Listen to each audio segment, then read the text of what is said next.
Team Venezuela wins its first WBC in historic fashion, while the USA fails to seal the deal. I'm looking to the bullpen to bring my lefty in. Keep the lead and make your team look pedestrian. It's in your wheelhouse, we'll swing for the fence. You know it's money around here, man, I ain't talking expense. Strike one, heat it low in the way you can't hit it. You know you wanna start a rally, but you better forget it. Strike two, off speed, same spot, your car looking. Get ready at the plate, this time you're not cooking. Strike three, swinging out of the zone. You ain't even touch it first. Tell me how they gonna drive you home. Walk your back, looking like we ain't cool then. The game's over, might as well put them back to the bullpen, oh yeah. Hello, I'm Brett Chancey with the Back to the Bullpen. This episode is brought to you by MLB The Show 26. Visit mlbthe.show/lockedon and use the code LOCKEDON to unlock a pack for Diamond Dynasty. Today, we're going to talk about the one swing that decided the championship, also Team USA's offense going silent, and Venezuela's breakthrough win. Well, Mike, let's get started. Let's start with this historic win for Team Venezuela. It really was an incredible game. I thought there was plenty of drama. The atmosphere was absolutely amazing, and Team Venezuela just flat out outplayed the United States team. I mean, that's how it works. Bryce Harper with the big swing, hitting the 2-run home run there in the bottom of the 8th, and then they turn around and they score again in the top of the 9th. And then they're able to hold it. So, I mean, you have to tip your cap. They're a very good team. I thought going back to the Japanese game, the game against Japan, I thought what I took out of that game was this was a very underrated team. Congratulations. I mean, this is really cool. I don't think there's very many people that had this team winning this tournament. But yeah, this is huge, especially when you talk about a nation that everything they have gone through recently, and we're not going to get into politics or anything like that, but they've been through a lot. So this is really cool. Not a dry eye on the field during that celebration. Yeah, that's right. This wasn't just a win, Mike. This was like you said, this was a national moment for Venezuelan baseball. Yeah. For decades, they produced guys like Miguel Cabrera, José Altuve, Felix Hernandez, Ronald Acuña Jr., all the current talent they have on the roster right now, Eugenio Suarez, but they've never won the World Baseball Classic. Right. They had made it to the semifinal, which we talked about last time, but they had never made it to the final. Yeah. And you and I discussed this. They weren't the favorite, but what do we do when we come to the baseball field?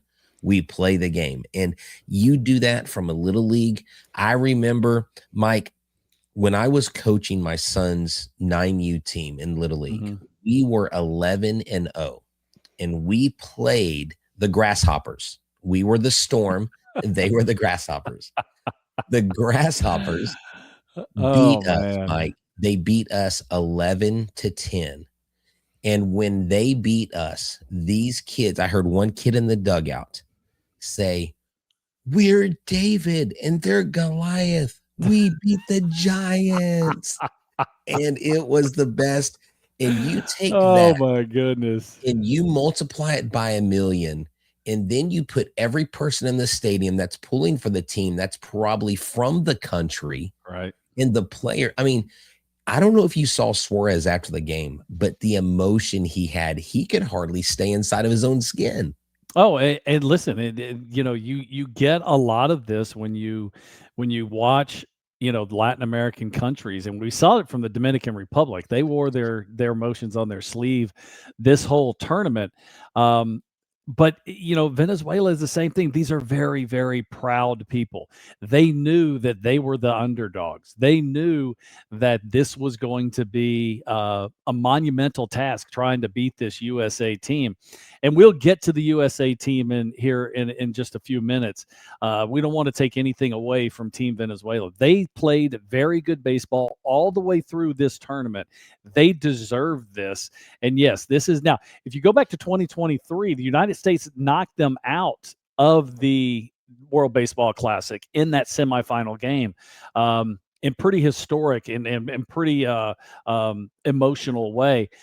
This was Was this retribution? Sure it was. I mean, they did a really nice job scoring a couple runs early.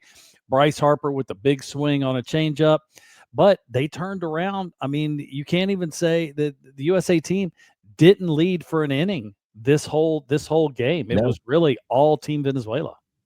It was, and Venezuela struck first in the third inning. Miguel Garcia sacrifice fly, scored Salvador Perez. Venezuela took the 1-0 lead over Team USA. And then you had an insurance run. Willer Abreu crushed a ball, a solo shot. And let me tell you, that is a guy that has had some key moments. And he had a phenomenal 2025 with the Red Sox. I mean, these guys, I would think, are probably going to build on this. And the teams that they're playing for are probably pretty happy right now that their guys are coming in jacked. Listen, every one of these players are going to go back to their team. There's going to be a standing ovation when they walk in. There's no doubt about it. I mean, they did slay the giant. There's no doubt about that. This USA team was built to win this tournament, and it just didn't happen. And that's not because the USA team didn't perform. The offense wasn't great, but it was because Team Venezuela just flat out outplayed them. And what the front office, their first feeling is, hey, everybody's healthy, get back into camp. Now it's time to get ready for the major league season. And I'll tell you what, for a lot of these guys, it's going to be a little bit difficult to go back and just play regular exhibition spring training games that you don't have, the weight of a country standing on your shoulders. But this has been an absolute incredible tournament. You go back to 2006 when this thing started. You didn't really know if this was going to take. Players didn't really want to play in it, especially the U.S. players. They didn't want to put themselves at risk, and then it's kind of built over the years to what this is. I mean, this to take an adage from from baseball, this was a grand slam. I mean, they knocked this one out of the park, and they being Major League Baseball, all the teams, all the fans, everybody, the environment that all these guys were playing in, this was an amazing tournament. This was one for the ages. It definitely was. This World Baseball Classic, we saw a lot of highs. We saw a lot of lows. When you talk about the way that Venezuela won this game today, this wasn't a barn burner. This wasn't a slugfest. This was making the most of the opportunities that they were given. Yeah. For this to be not only the first Venezuelan history in WBC title in history, I think it was a historic championship for Omar Lopez, who at one point in his WBC career was denied the first base coaching position. Right. And to go and manage. And they said that he had spoken to his wife and told his wife that he may not have had the greatest gift of being a baseball player, but he was given the gift of coaching and teaching baseball, and he was going to make his family and his country proud. He did that. Just absolutely incredible.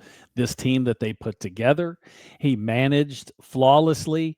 Was this the best team on paper? No, it wasn't. Now, this was a very good team. Like I said, coming out of the Japan, beating the Japanese team, that's what I took from that this was a very underrated team. But if you went position to position, this was a very good team. They had a big league lineup. Every hitter in that lineup came out of Major League Baseball, and I don't think people really realize that. I think where they were a little short was their pitching staff, but their pitching staff did an outstanding job. Eduardo Rodriguez was very, very good all the way through this outing, and he was poised to get the W. But the big swing by Bryce Harper, it didn't phase Team Venezuela. They came back the very next half inning, the top of the ninth. Luis Suarez, 3 batting championships.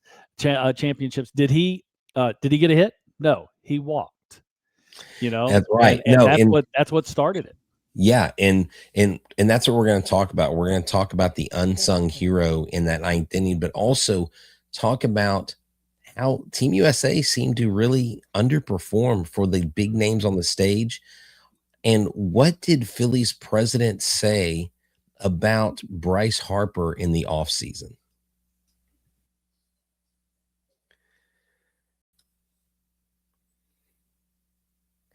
College basketball is nonstop, big games, tight spreads, momentum swings every single night, from early tip-offs to late night West Coast shootouts.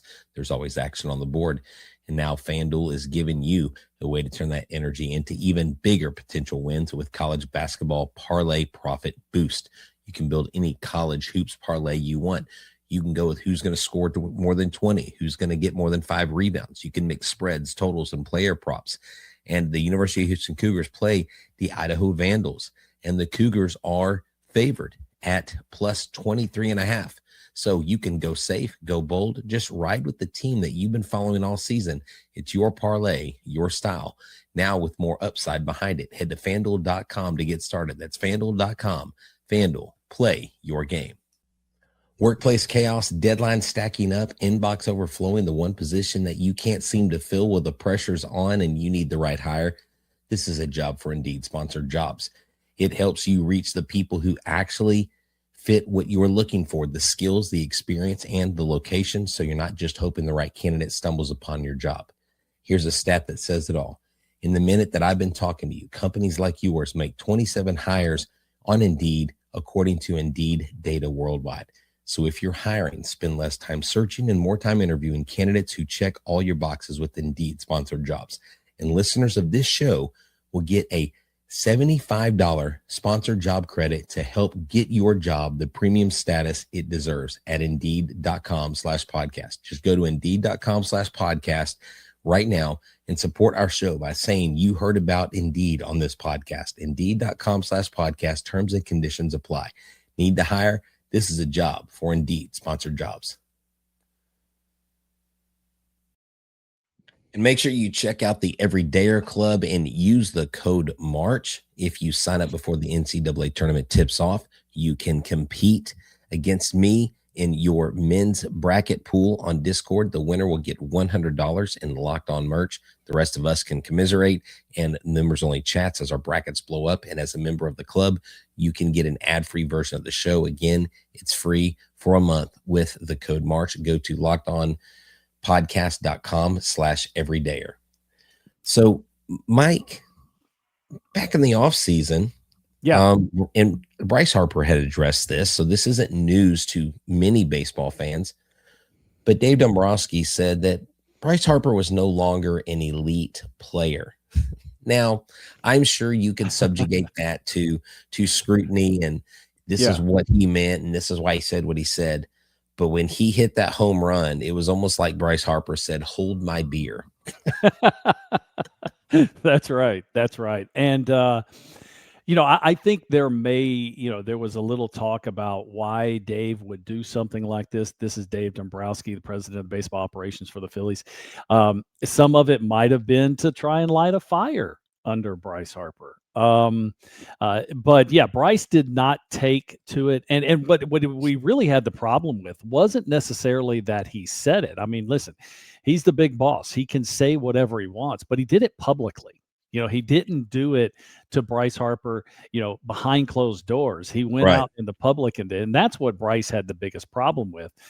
Bryce Harper is still a very, very good player. The crazy thing is you want to say he's not an elite player anymore. That's really up to you. But my goodness, you're sure paying him like an elite player. That's for sure. And for a lot longer. I mean, he's going to be in a Philly uniform for a long time. So, but yeah, I think that, Bryce put a big swing on the ball. It wasn't a terrible pitch. It was a changeup, but he just timed it up perfectly and drove the ball to center field out of the ballpark. And that place, the crazy thing was there was the fan base was so, it was kind of almost like 50-50. because when Bryce hit the home run, the place just almost blew the top off. Yeah. But then to turn around and Venezuela scores, either the first 2 runs or score the 3rd run, and then they win the game, you got the same reaction. So, I think there was a lot of fans from both fan bases, both the Latin American countries, Venezuela, and from the U.S. But I think there was just a whole bunch of baseball fans there too. Oh no, I mean 100% that was the crowd. And tonight, watching the game, watching the build up to the game, the production.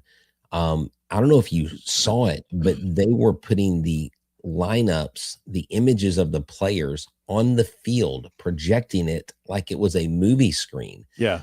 I did not see that.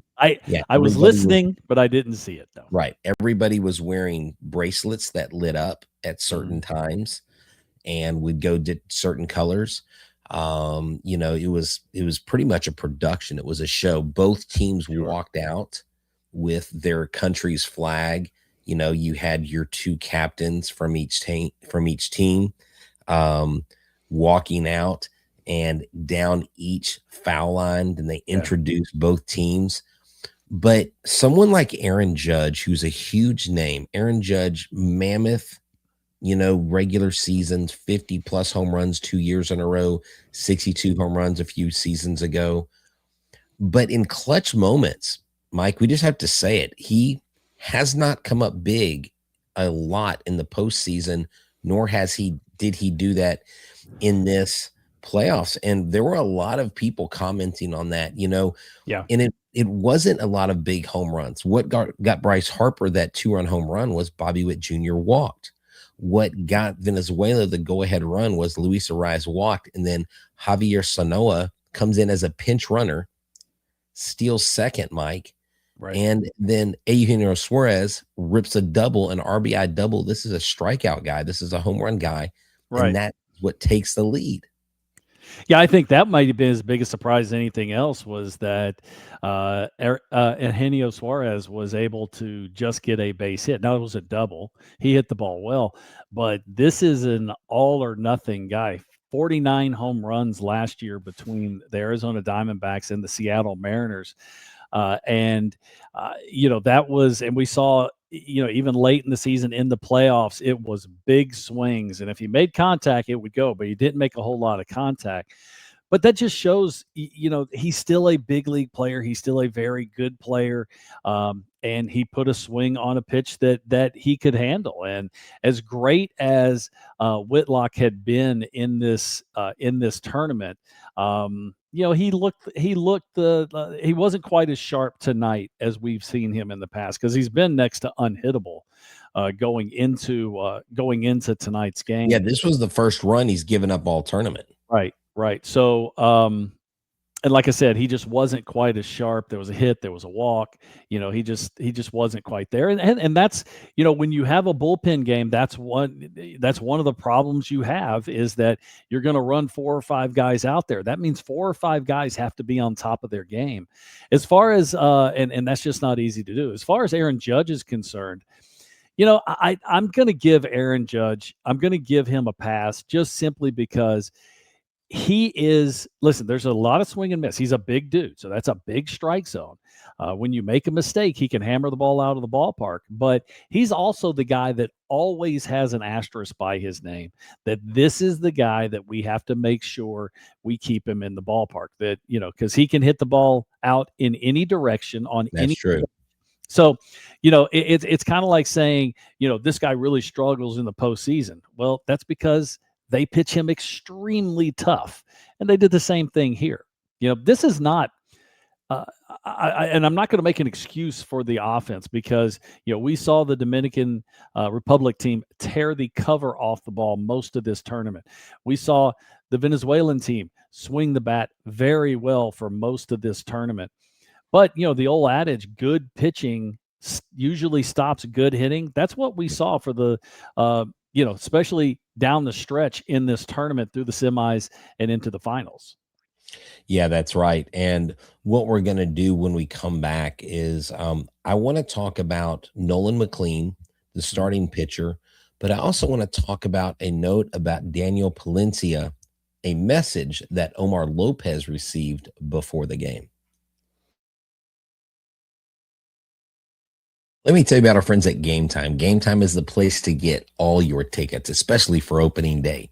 You know, the problem isn't buying the tickets to events that you enjoy. The problem is when you go through the process of getting these tickets, you have to wait in long queues. You get surprise fees at the end of the process, and the tickets end up costing a lot more than what you originally see on the website. Well, on Game Time, it is an easy app to download. Just download the Game Time app today and use the code Locked On for $20 off your first purchase. Now, terms do apply, but they have a great thing like zone deals where I pick the section, they pick the seats.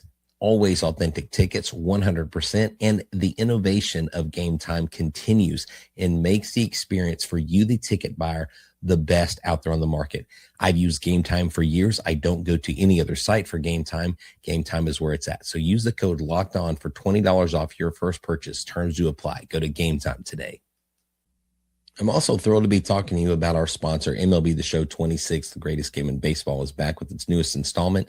Baseball fans are going to have a hard time pulling themselves away from this game. The new animations, the new player ratings, and so much more. The innovative style of this game makes the MLB 26 season even more exciting. You get to experience franchise mode with your favorite franchise player. And if you want to live your dream of becoming an MLB player, then join MLB The Show's career mode. Whether you're a gamer, a baseball fan, or just enjoy America's pastime, there's no better way to do it than joining MLB The Show 26. Play as your favorite player and win that World Series. Visit MLBThe.show/locked on and use the code locked on to unlock a pack for use in Diamond Dynasty. Internet connection required. Pre-order now. Available March 17th on PlayStation 5, Xbox Series S and X, and Nintendo Switch. Rated E for everyone.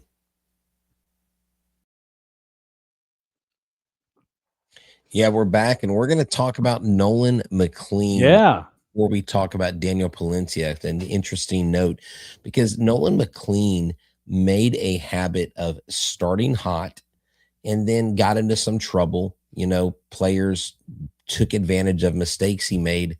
But Mike, talk about this from a pitcher's perspective. Mm-hmm. He's very good at what he does. He's still young, and he still isn't very long in the tooth. Will these experiences in the World Baseball Classic just make him better as a young pitcher? I don't think there's any doubt. And the reason I say that is because, I mean, we're talking about a guy that is 24 years old.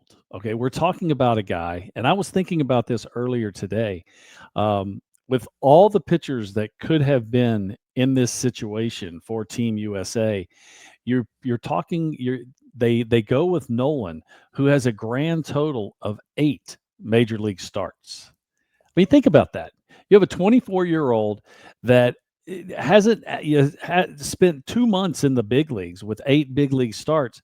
Now, he was very, very good in those 8 big league starts. Yes. But you're talking about him pitching in the finals of a tournament that the whole world is watching. You know, and it's no yeah, and in the environment that the stadium, you know, all the noise, even, you know, you just talked about how the show, the production leading into the game itself, you know, that just builds drama. And so I thought he handled himself pretty well. I thought he threw the ball well. Yeah, he gave up a couple runs in his 4 2/3, but, you know, what are you going to say? Would you take that if you're the USA team? Listen, they gave up 3 runs tonight. Okay. With that lineup that the USA team was putting out there, 3 runs, you should be able to win that game, you know, 95 out of 100 times. But we just saw this offense for the United States team. They just did not swing the bat very well in most of this tournament, even though they scored some runs. And they had I think at one point they were talking about how they, against the Dominican Republic team, that the USA team was averaging 8 runs a game. The DR was averaging 10 runs a game. But I think those were misleading numbers because the USA team just simply did not swing the bat very well pretty much through this whole tournament. Yeah, you're right. They really fell short. They came up short a lot of times offensively. When they did score, they would score with the home run. Um, They had a couple big innings. I mean, yeah, that's no big hit, that's right. how Well, they did it most of the time. when when you have Gunnar Henderson coming off the bench and he's got he's got the highest average on the team, you're like, oh, maybe Gunnar should have started, but I understand Alex Bregman starting over Gunnar Henderson. It makes perfect sense. But get this. So Daniel Palencia, who closed the door, who shut the door for Venezuela, plays for the Chicago Cubs. Well, the Cubs gave Omar Lopez a call and they said, we really don't want you pitching him again tonight. And he goes, okay, I'll make a deal with you. And they go, what? He goes, I will use him, but I will only use him if it's in a save situation in the ninth. And they were like, okay, go ahead. Yeah. And it's a so, good thing. It's a good thing because there were 3 pitchers on that roster for the Venezuela that were not available. I don't right. think David Bednar was available for the U.S. team. So I had people but asking me. Mason Miller actually was under the same restrictions. The only time they were going to use him was going to be in a save situation because he had pitched, 3 of 5 days or something like that. So someone asked me, why didn't they put Bednar on the mound? And I was like, I don't know. And of course, everybody's like, oh, Mark DeRosa's not managing this game properly. And I'm like, he's not really in a typical city. No, and you have no idea the conversations that these guys have to have. And even building the team. I mean, you don't know how many. Now, I'm not. This has got nothing to do with the potential that Nolan McLean has. I think that the kid has just crazy upside. But again, all the pitchers that could have been on the mound for Team USA, and you've got a guy out there that's got 8 big league starts, and I thought he handled the pressure very well. I didn't think there was he did. But my point is there's 750 big league baseball players of all nationalities, and there's a large portion of those obviously came from right here in the United States. So you don't know how many pitchers they went through to get to Nolan. I mean, heck, I don't know. Maybe Nolan was at the top of the list to start off with. Right now, one person that we haven't mentioned is the starter for Venezuela, Eduardo Rodriguez, 4 1/3 innings, 4 strikeouts, 1 hit, no runs, 1 walk. Looked very good. Phenomenal. He looked in tip-top shape. He was on the corners. I mean, he wasn't throwing. We've seen him throw harder, but he was under control. You could tell this was not phasing him one bit. And the crazy thing is, we've seen Eduardo look like one of the best pitchers on the planet. Then we've also seen him at times in his career. It looks like he had never pitched before. Right. So this was one of those. He definitely rose to the occasion, and he's going to be pitching in a hostile environment this year in Boston. So it's going to be one of those things that this could bode well for the Red Sox going into the regular season, just because, heck, he's already got pressure under his belt. So, Mike, to wrap this conversation up, what will it take for the USA to win again? Well, I mean, it's a second time you've gone to. Well, the first thing you have to do is you have to give yourself the opportunity to win, and they've done that the last 2 World Baseball Classics by going to the finals. So you can't really say what's going to. What did they need today? They needed a little more offense, but they needed that kind of this whole tournament. So, and you thought that when Bryce Harper went deep in the 8th inning, you go, oh, okay, that's going to take the pressure off of the U.S. team, and maybe they can scratch a few more runs across here. I thought it would have been really cool to see this game go into OT, go to extra innings, but Team Venezuela had a little different idea. They score that run in the top of the 9th, and then they were able to hold it to win this championship. Yeah, that's right. I mean, look, it didn't end the way we wanted it to as USA fans, but it was great seeing Team as Venezuela baseball celebrate. fans. It ended great. as because that's baseball fans, the last it thing was you would phenomenal. wanted. You did not want to have a blowout. You didn't want Right. just playing out the string, just counting outs, trying to get it over with. I mean, this really went down with a 1-run lead in the bottom of the ninth. Every swing had the potential of tying the ball game. So there was drama all the way to strike 3. Yeah, that's right. We want to thank y'all for tuning in today to Back to the Bullpen. Next, we're going to explore. We're getting closer to opening day. Less than 10 days away. So make sure you subscribe to Back to the Bullpen. Follow our podcast. And if you've never missed an episode, the Everydayer Club, you can see, if you're watching, you can see the lockedonpodcast.com/everydayer, and you can get you get access to a members only Discord and so much more. Next on video is into the first 24/7 national Locked On Podcast Network on YouTube, and on audio, we want to send you to the MLB's Top 100 list presented by PlayStation. For myself and everyone here at Back to the Bullpen, y'all have a good one. We're out. Adios.